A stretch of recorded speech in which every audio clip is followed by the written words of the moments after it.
Hello viewers, today I would like to acquaint you with the topic access to food and potable water through my lecture. Introduction. India has just 4% of the world's total usable resources. Despite impressive growth rates and increased GDP since the 1960s, millions of Indians still do not have adequate access to food, clean water and sanitation. India is the world's second largest producer of rice and wheat, yet 50% of children under the age of 5 are malnutritioned. Population growth, urbanization, climate change, greater variability in precipitation and debilitating the water mismanagement all form part of the challenge India now faces to close the gap on hunger and poverty. Population and urbanization. India is home to almost 17% of the world's population. By 2050, its population is expected to rise to 1.6 billion people, potentially surpassing China. 37% of Indians currently live in urban centers. Rural poverty and unemployment are driving increasing migration, which is in turn causing overpopulation and reducing access to fresh water, sanitation, electricity and other critical services. The UN's World Food Programme estimates 32.7% of Indians live on less than $1.25 per day. Despite per capita income more than tripling in the last 2 decades, lifting it to the rank of the third largest economy, India is home to 1/4 of the world's undernourished people. These disparities have contributed to India ranking 136 out of 186 countries in the 2013 UNDP Human Development Index and 94th out of 119 countries in the Global Hunger Index. Differential treatment based on caste and exclusion in political and economic activities continue to drive disparity in rural communities and affect their access to water. Large farm holders dominate political spaces and enjoy greater access to irrigation, canals and tanked water. In contrast, small farm holders and landless farmers who disproportionately represent the scheduled caste and scheduled tribe populations struggle to gain access to enough water for domestic and economic needs. Despite rapid urbanization in the region, rural populations are predominantly of lower caste and are unable to access many of the benefits available to those in the urban areas. Based on predicted population growth and urbanization, food and water demand will create greater challenges by 2050. India will be required to produce more food with less water and a declining rural workforce. Continued urbanization will result in concentration of water, energy and food demands in the overpopulated spaces not always readily connected to points of production. The disparities between the urban and the rural populations will drive poverty in rural areas, increasing vulnerability, rates of hunger and malnutrition amongst Indians' poorest. The lack of transparent governance in water and agriculture management and the inability of those of lower caste to easily access services will further drive insecurity in rural India. Agricultural productivity and food security. India has the second highest percentage of total arable land in the world. According to the World Bank, it has the world's largest areas under wheat, rice and cotton cultivation. It is also the largest producer of milk, pulses and spices. Although current food production is more than enough to feed India's population, millions suffer from malnutrition and hunger. In 2013-14, India experienced huge growth in the agro exports from $25 billion in 2011-12 to $45 billion.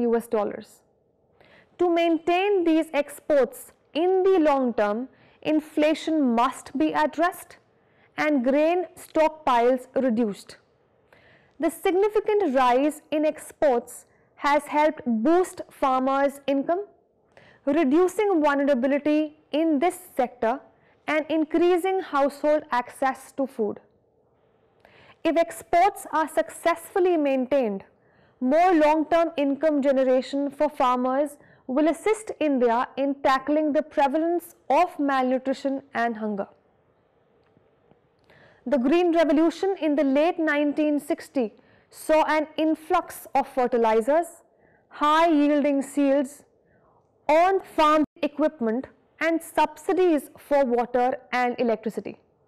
As a result, India's agricultural production exploded, securing the state's food self-sufficiency by the late 1970s.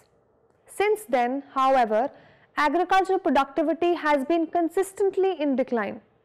This reflects a worldwide phenomena of declining yields associated with the reduced soil health and overall land degradation. While food grain availability per capita continues to decline, demand for food is growing rapidly. Changing consumption patterns, a larger population, and urbanization all influence the growing demand. Agricultural GDP growth has reduced from 3.3% during 1980-95 to 2% during 1995-2003. Yield declines require a restructuring of agricultural management with increased investment and a focus on sustainable ecological management. This includes a closer examination of the interaction between soil health and agricultural outputs and the use of water, particularly for irrigation. As much as 2/3 of India's population depends on agriculture for their livelihoods, while 67% of the land is owned by smallholder farmers holding 4 hectares or less. The Times of India estimates that in 2011, there were more than 86 million landless laborers households in India. Many of these rural households rely on subsidies to access food, water, electricity, fertilizers and grain. This creates significant challenges for policy makers, and as the sustainability of India's food system and the economy itself depend on subsidy and resource use, reforms in the agricultural sector. Free water and electricity, along with little or no charge for seeds and fertilizers, have encouraged wasteful behavior and contributed to rapidly depleting aquifers and degraded land. The Green Revolution led to an explosion in fertilizers use and wasteful water habits, which are now causing a decline in the soil health, waterlogging, and the salinization of both water and land. Factoring in climate change, business as usual practices will result in continued decline in yields, reduced water availability for industries and domestic consumptions, and significant environmental degradation. Beyond food production, the health and safety of food is a serious challenge in India. The incidence of food poisoning due to negligent storage and contamination is high. In July 2013, 23 school children died after contracting food poisoning from a school-provided lunch contaminated with pesticide. Hundreds of cases of food poisoning are reported every year. Unhygienic food preparation, storage, and poor quality food all contribute to a threat of ill health across India. Storage facilities for grain are also inadequate. Approximately 150 million tons of food grains are produced every year in India. Of this, 10% is lost prior to distribution. The Food and Agriculture Organization estimates that on average 6% of the total 10% loss takes place during storage. For the last decade, grain surplus in India has been around 60 million tons. Despite these huge surpluses, India is home to 25% of the world's hunger. The gap between the quantity of surplus food and the percentage of hungry in India is a reflection of the serious flaw in the food production management.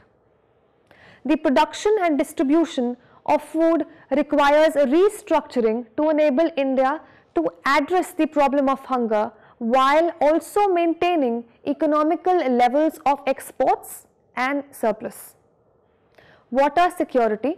India has an abundance of water within its borders, with 13 major and 46 minor basins. The Ganges-Brahmaputra is the largest basin, covering 34% of India and contributing approximately 59% of the country's water resources. The major sources of water in India are rainfall and glacial slow melt, contributing to river flows from the Himalayan region. Water availability and rainfall in India are dependent on two monsoons, the southwest summer and the northeast winter. Most rainfall occurs between the months of June and September, with the average annual rainfall approximately 1,170 mm. There is, however, considerable variation between regions.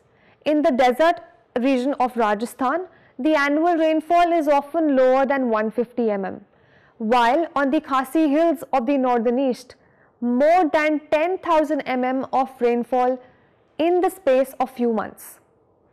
According to the FAO's Aquastat, 80% of India has an annual rainfall of 750 mm or more.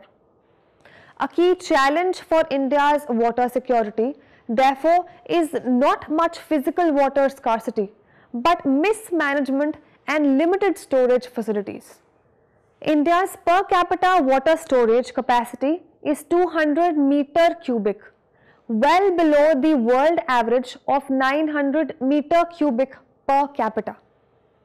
Estimates suggest that as much as 65% of India's rainfall flows out to sea uncaptured, presently a huge opportunity for improving the situation by capturing those water flows. The current average per capita availability of water is 1600 meter cubic per year. Population forecasts indicate that by 2050, this average will be reduced to approximately 1000 meter cubic per year. According to the UN, water scarcity occurs when per capita water availability is below 1000 meter cubic per year. The overexploitation of groundwater, a lack of storage capacity, and increasing levels of pollution in the business as usual scenario will greatly increase the risk of severe water insecurity across India. Figure 2 explains that the water utilizable in India, according to the World Bank 2011, in 1997 was around 1300 kilometer cubic per annum, whereby its availability was around 500 kilometer cubic per annum. In 2010, the utilizable water was around 1300 kilometer cubic per annum and availability was approximately 500 kilometer cubic per annum. Lastly, in 2050, it is estimated that the utilizable water would be around 1380 kilometer cubic per annum and availability would be less than 150 kilometer cubic per annum. Also, the demand would be around 1200 cubic kilometer per annum.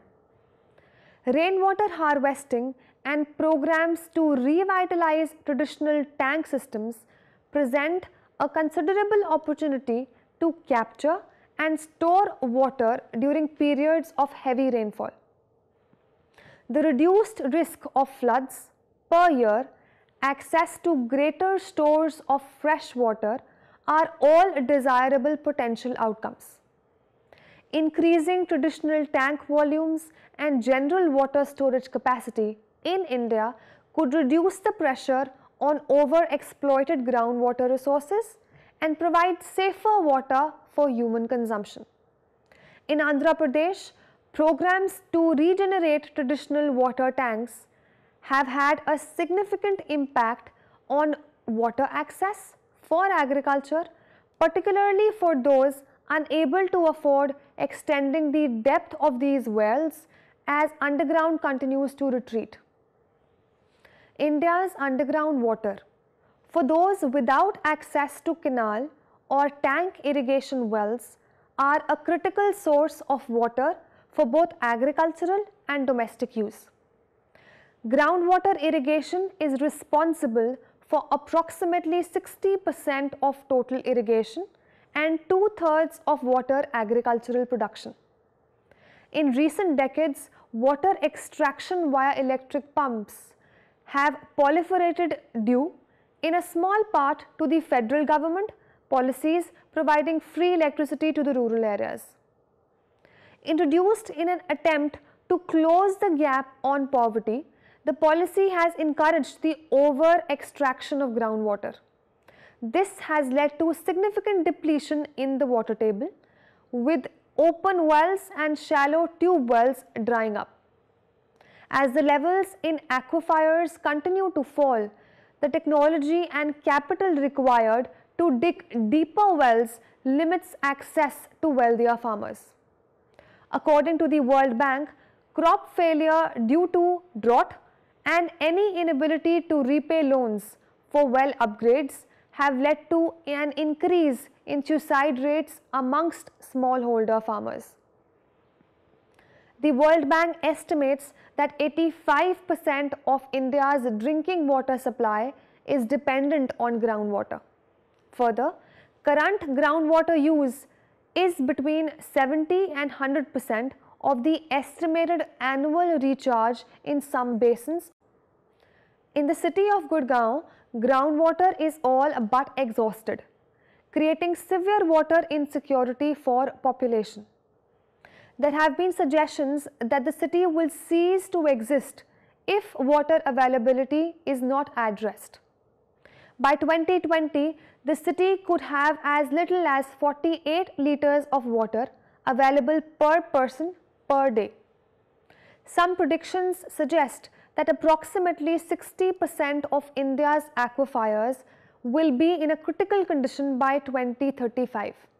India available surface and groundwater according to the World Bank 2011, whereby in 1997 the available surface water is around 350 km cubic per annum and the available groundwater was around 200 km cubic per annum. In 2020, it is estimated that the surface water availability would be around 250 km cubic per annum and the groundwater availability would be reduced to approximately 100 cubic kilometers per annum. The development and availability of groundwater resources varies considerably from state to state. In India's eastern states, groundwater is underexploited. Elsewhere, however, including the states of Punjab, Haryana, Rajasthan, Gujarat and Tamil Nadu, the FAO has reported that the groundwater exploitation significantly exceeds the recharge rates. The variability of water supply highlights the need for flexible water management practices adapted to suit the various basins or sub-basins in India. A one-size-fits-all approach to water management is unsustainable. it will fail to recognize unique ecological and water resource influences at the basin level. Irrigation. Irrigation for food production has reportedly been used in India for about 5,000 years.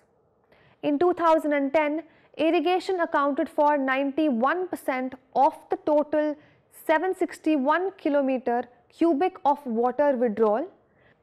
Irrigation use predominantly occurs in India's northern states along the Indus and the Ganges rivers. The FAO estimates that 97% of India's 63 million hectares of irrigated land was serviced by the surface irrigation in 2004. 2% of land was sprinkler irrigated and the last 1% was used localized irrigation. While the use of sprinkler and localized irrigation methods are increasing, there is considerable room for increased efficiency. There is currently a 40% efficiency gap with groundwater irrigation. As water demand grows across all industry sectors, it is crucial that the agricultural sector adopts more productive water capacities, reducing waste and limiting potential deficits. Figure 4 shows the water withdrawal by different sectors according to FAO 2010, whereby municipalities withdrawal was 7%, industry by 2%, and the major withdrawal was by the irrigation plus livestock by 91%. Water pollution. Water pollution will create further challenges for India in both food and water security. India's water quality is amongst the worst in the world. The UN has ranked the country 120th out of 122 countries for water quality, estimating that 70% of the supply is contaminated. At present, 21% of the country's communicable diseases are transferred by unclean water. Pollution is worst in the middle and the lower reaches of rivers. Underdeveloped wastewater treatment facilities, industry effluent, and agricultural runoff are all significant contributors to this pollution. The Ganges River supports over 450 million people and suffers from significant pollution.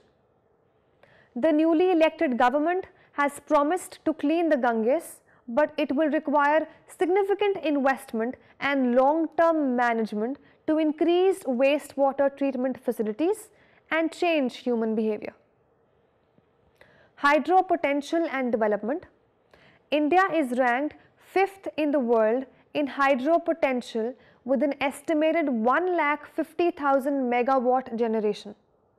At present, the hydro generating capacity of India is over 40,000 megawatt according to the Central Electric Authority. As many as 300 hydropower projects are planned or under construction in India's 5 Himalayan states despite considerable risks to downstream communities, waterways and critical infrastructure. The region is one of the most active earthquake zones in the world and is still forming. Landslides and flash floods are common during the summer monsoons and casualties are high. New security beat reports that India's plan to develop 5 or 6 new dams on the most turbulent stretches of the Himalayan rivers will result in a dam development approximately every 10 km. In June 2013, an unusually heavy monsoon season caused significant floods in the state of Uttarakhand, killing approximately 6,000 people, wiping out villages, destroying highways and infrastructure. They also destroyed a number of hydropower sites. Some reports suggest the total death toll was as high as 30,000 people. Following this disaster, 2 Supreme Court judges issued an order indefinitely halting the provision of permits for hydropower projects in Uttarakhand. In addition, a commission to study the safety and benefits of dam development in the state was formed, with the conclusions likely to be announced later this year. Experts suggest that an increase in similar disaster events in the region is likely under climate change impacts and ongoing heavy monsoon periods. Increasing climate variability and geographical instability of the region bring into sharp focus the risks that dam construction brings for downstream communities and critical infrastructure. Climate change impacts. India is likely to face increased rainfall variability and longer drought periods during a changing climate. Agricultural production and water availability are dependent on the monsoons. Increased variability in the precipitation, prolonged drought and more intense weather events will significantly affect the long-term situation. The incidence of natural disasters is also expected to increase in India, affecting agriculture, the health of the population and water security. Policy and governance. India must find a way of producing more food with less water. As population growth continues and with its increasing demand for food, energy and water, managing those multiple demands will prove challenging.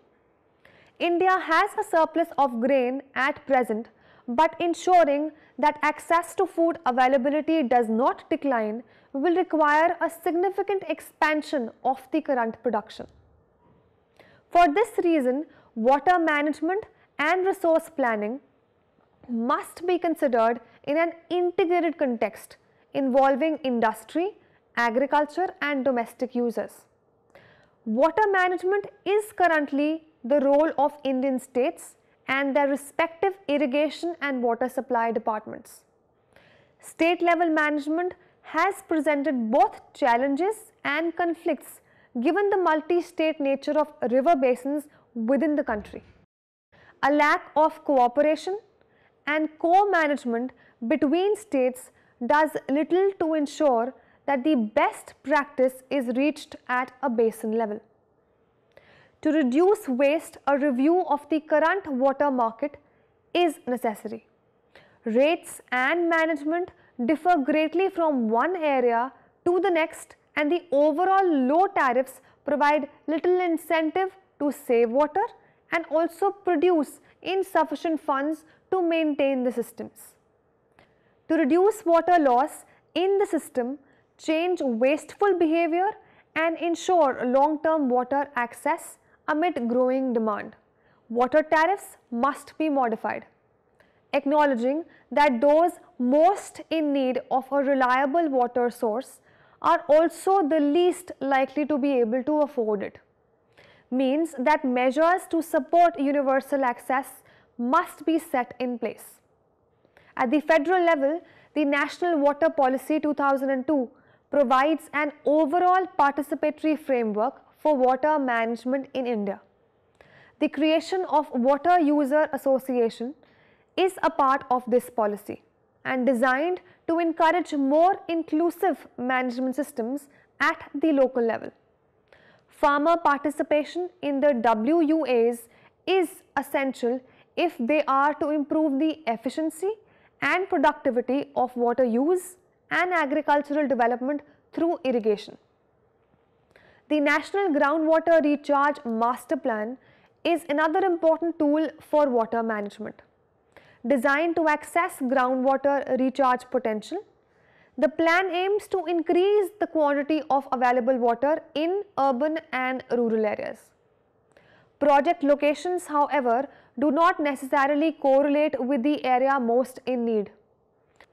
Under the National Food Security Act passed in 2013, the National Food Security Bill includes India's latest food aid program. One of the largest in the world, the program will provide subsidy food to 2/3 of the population or 800 million people. In the long term, like most subsidy programs, it is unlikely to completely address food security.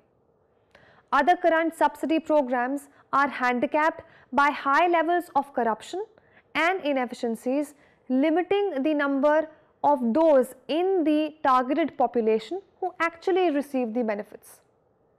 Regional interaction. Given the trans-boundary nature of many of India's major river systems, regional governance of water is an important factor in considering national food and water security. The three major river systems of the Tibetan Plateau, the Indus, Ganges and Brahmaputra, are also the largest rivers through India. Incorporating the headwaters of all three, China has an upstream advantage, which is creating diplomatic tensions with India over hydropower development and planned water diversions. India shares its rivers with China, Nepal, Bhutan, Pakistan and Bangladesh. Management decisions therefore affect multiple stakeholders within the region. China's diversion and hydropower plans have the potential to significantly reduce the flow of water into India. India's hydro plans in turn risk the water security of Pakistan and Bangladesh. To increase cooperation and reduce risks to regional water security, multilateral cooperation is essential. China in particular is a significant absence from regional dialogue and cooperation, preferring unilateral actions. Now, reducing India's vulnerability to upstream development requires significant changes to domestic water management.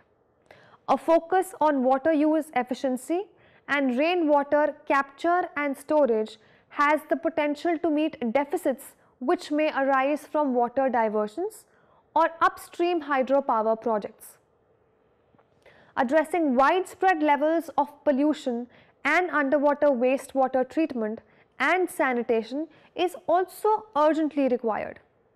India faces considerable challenges as continued growth puts further strain on available food and water. A lack of resources, however, is not necessarily the problem. Resource mismanagement, underdeveloped infrastructure and unequal governance structure are the heart of Indian water and food security. Addressing these challenges is therefore the need of the hour of the country to provide access to food and potable water for all. Thank you.